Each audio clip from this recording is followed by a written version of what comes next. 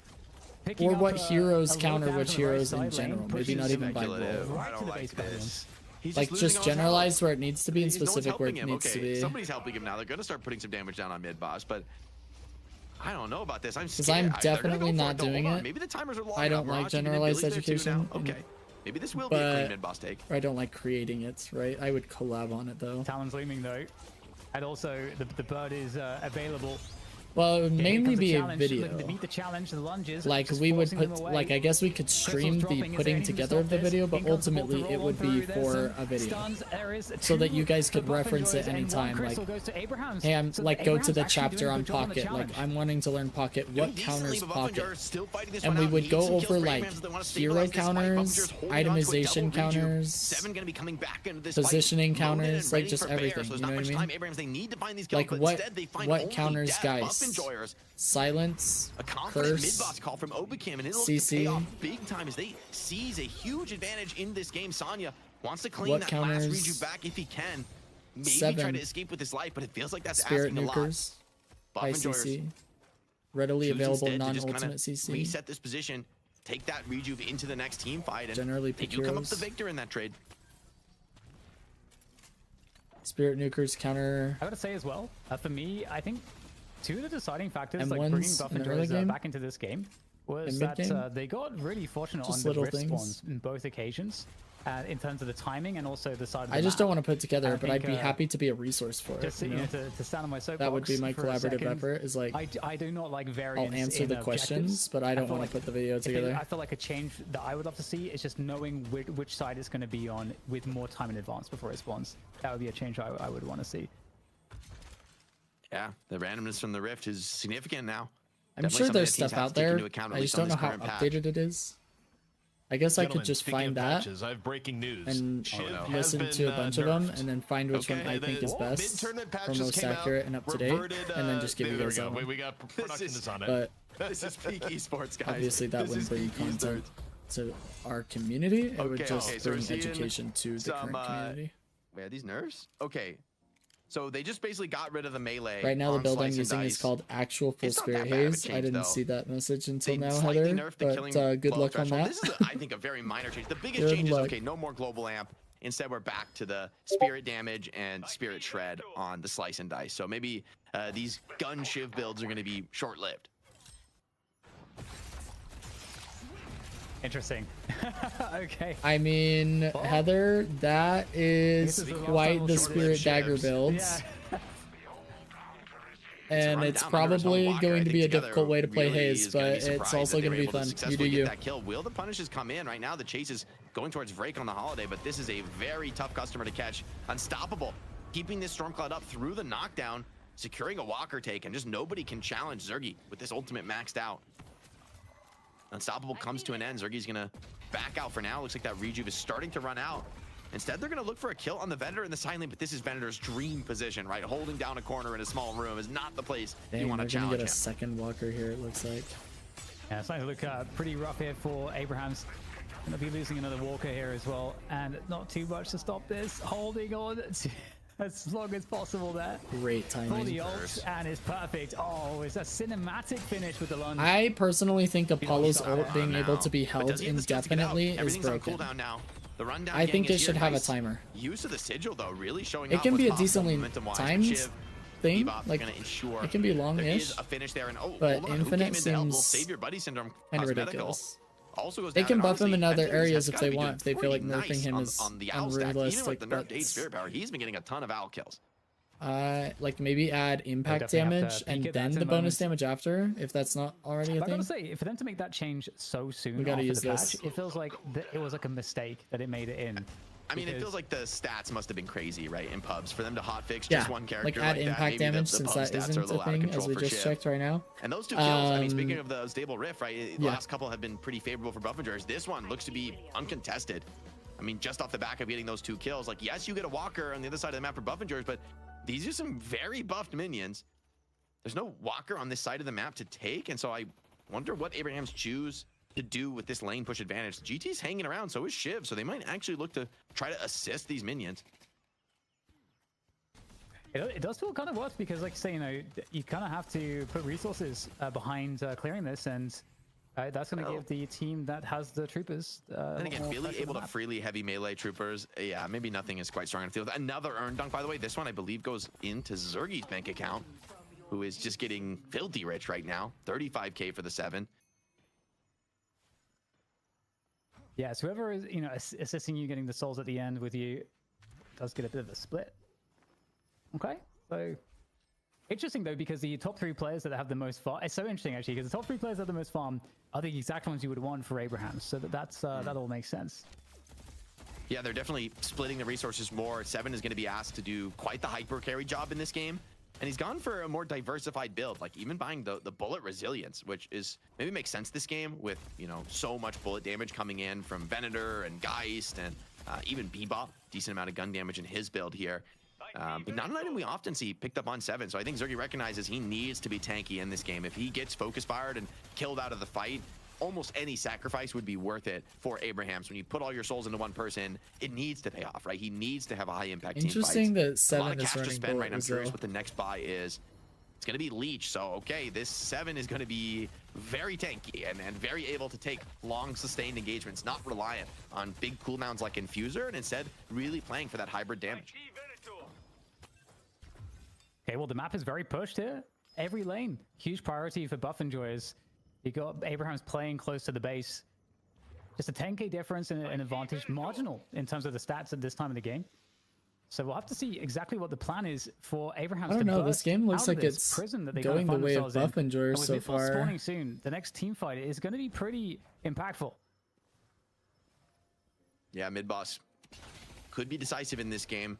If either Crab team's able Check and to come Heather, away did with you a hear the big win. conversation on Silent Looks Saturday attempted in mid. streams? Taz, always a threat. We call it Siphon, Silent the buy for Stream Sonya. Saturday. It's going to be a nice one for maybe making the 7 feel a little bit more killable. And in the end, no matter I'm how much curious your resilience and opinions on resist it. you buy on 7, if you get caught in the wrong place by Venator and Geist, much less I know Shiv, you're going to be Heather's, in like, real in a trouble. game. Oh, Taz Yes, you goes love for it. a hook, instead finds a lasso. No. Back the other way. The cube and the rescue The beam are very TLDR nice. Crab Taz Shack still is out there that to I maybe would keep this fight stream going. on Concussed Saturdays doesn't connect to without anybody. interacting with Cosmetical chat trying to at go for a all. big That would chase be down like into the basement. silence They're going very deep. There's not going to be a safe portion. retreat out of this fight. Zergi, though, doesn't seem to have But you any guys would intention just of see me backing down. gaming Is committing essentially, and it fully would give to the this community fight, an along with the rest opportunity of the to team. just like Owl hang out coming or in, have a love to be chill able to stream in find the Cosmetical background for a because I finish wouldn't be here, like but constantly not interacting going with to be necessarily chat. easy to do so. I haven't decided. I think instead waits for a I'm better leaning target. more towards and more comfortable Oh, it with is the coming idea if of it like does get found out. not even Amazing awareness. It's like great showing patience game there. sound or Key comms. kill It to would get, but again, basically Mid-Boss just be is up like right now, chill but instrumental they're fighting music. underneath the walker here. Buff enjoys looking And to take the fight. then Hyper carry Zergi is uncontested. You guys would be and able looking to just finish watch me the play fight in random style games there, that I'm going into the gaming on cloud form. Saturdays. Like whenever I'm Storm gaming on Cloud as he Saturdays just for now however reigns long, over the walker, I basically and they'll just be able start to the pick that stream one up as whenever well. I'm gaming Again, Mid-Boss and then is turn it up off when I'm just taking a together, break, and vice also that versa. remain for Is Abrahams that- at the there are moment. some And Saturdays this where is I'm nothing gaming that they like can pretty much really all do day. in this position. They're somewhat helpless. And it would basically to give the just community a fighting. chance to like They're- get they're- together even and though hang they're out down or numbers, have it they're on in the fighting. They're scaring background back, actually, above Enjoy, without which is having too. I mean, the to strength of Geist very real. feel like they need to be At paying this point in the attention game, to anything in 33k particular. souls. She's been It would also quietly farming up a probably storm, be kind the of only same story opportunity as as I last game, maybe not outlined as that explosive you as the guys would Wraith, but ever see again, me play Deadlock good mid-boss because push right now. I don't know that almost this is all of contestable. my With Sonya content out is of the fight for dedicated 50 towards seconds, educating that long others spawn rather really hurts. than Even without entertaining them with my Infernus or gameplay. Mirage, Right? I mean, Zergy's still alive, and I don't know if anyone's strong enough on the Abraham side to challenge the 7. I would say you should let people in the voice with you and stream it in Discord. That's a good idea, Heather. I might do that on certain days, but like, Crystal's dropping down. also, only 3 players like there has to be some sort of separation, otherwise it would just feel like I'm streaming 6 days a week. So like if I'm not talking to, like if I don't have to socialize with anybody, I'm just gaming and doing my thing. But I press start streaming in OBS, and that's pretty much the only difference. Does get a parry, but it's I think I could do that. But if I was like in Discord interacting with you guys, it would probably feel like I'm streaming too much. I'd probably start to be like feeling some sort of burnout. But there may be Saturdays when I am feeling that I could do that, and I could announce it in the Discord on the go live. I could probably be like, "Hey guys, I'm in the Discord. Feel free to join in on voice and hang out or whatever." If the math is a little bit different, even if it was on just how temporary, much you value sacrificing lives for the lower percentage chance to steal a rejuve. Now the rejuve is 3 minutes instead of 4. Yeah, you wonder, like, maybe Abraham's. I probably need to add a bot command that is exclamation point silent stream. Relatively low percentage, I'd say. That way, when somebody asks what's going on, if you guys are there, like I don't know how often you guys would be watching it on Saturdays, like even if you had it in the background. If somebody asks like what's going on or asks a question, that you guys could type exclamation point silent stream until it becomes like a little bit more well known that people understand what's going on. Because there's going to be like first time chatters that come in and asking me questions or whatever, and they're just like, all right, this streamer sucks because he's not answering, and we would have to have some sort of like explanation. Bringing everyone to this fight, you cannot give up a kill onto that 7. You forced the team fight, but under some uncertain circumstances. No one on Abrahams is going down just yet. Taz may be in trouble. A 3-man Taz, but one Rejuve has been claimed. Taz goes down for it. The rest of Abrahams, though, still relatively healthy. I think this is a comfortable team fight for them thus far. Buffendrivers would love to be able to claim a shrine at this point. And maybe just back out. I mean, Abraham's still healthy on 5 players. I'm a little scared for Buffendrivers to stick around. They still have 2 rejuves, though, so maybe they want to make some value out of those. Low key, I was kind of hoping Abrahams would close it out, because I am going to have to end stream after this. Because we're going to have dinner, and then I'm gaming with my brother in about 40 minutes. I think more than comfortable to maintain this attack. So I was going to hang out with the wifey before then. So I was hoping that it would be like the end of the series, but it looks like this is going to a game 3 that I'm going to miss. From Zergy raining above everybody in the base. You can't fight underneath this. Oh, nice spirits. I'll probably watch game 3 and all the NA games in any downtime I have over vacation. Activated by the charge shot. Because like for those who know about boating trips, like especially when we're in Bear Lake, there's always almost dedicated nap time. I don't think there's ever been a boating trip without like 3 naps in 3 days. So I will definitely be having like some downtime when people are taking naps after being in the sun all day. With this surge of power, and that will be me catching up on DLNS. And this could be game. Buffender is cleaning up. Abraham's not able to mount a resistance, kind of desperate, stepping out of the base, trying to get some sort of a chase down kill, and a good call from Zergy finishes game 2 in favor of Buffenjoyers, setting us to that game 3. And it was hard fought. Oh my goodness, Buffenjoyers, well played. But it feels like the objective gameplay so much stronger for Buffenjoyers in this game too. They felt completely different than what we saw in that opener. Who out there said this was gonna be a 2-0? Surely it wasn't okay. me. I didn't say that. I said it was going to 3, right, guys? That's what I had. Okay, you guys.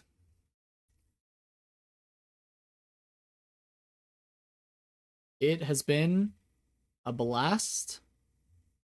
I'm glad we got a few VOD reviews in today. And I'm glad we were able to watch some DLNS and chill out. Glad you guys could be here. I appreciate all the support.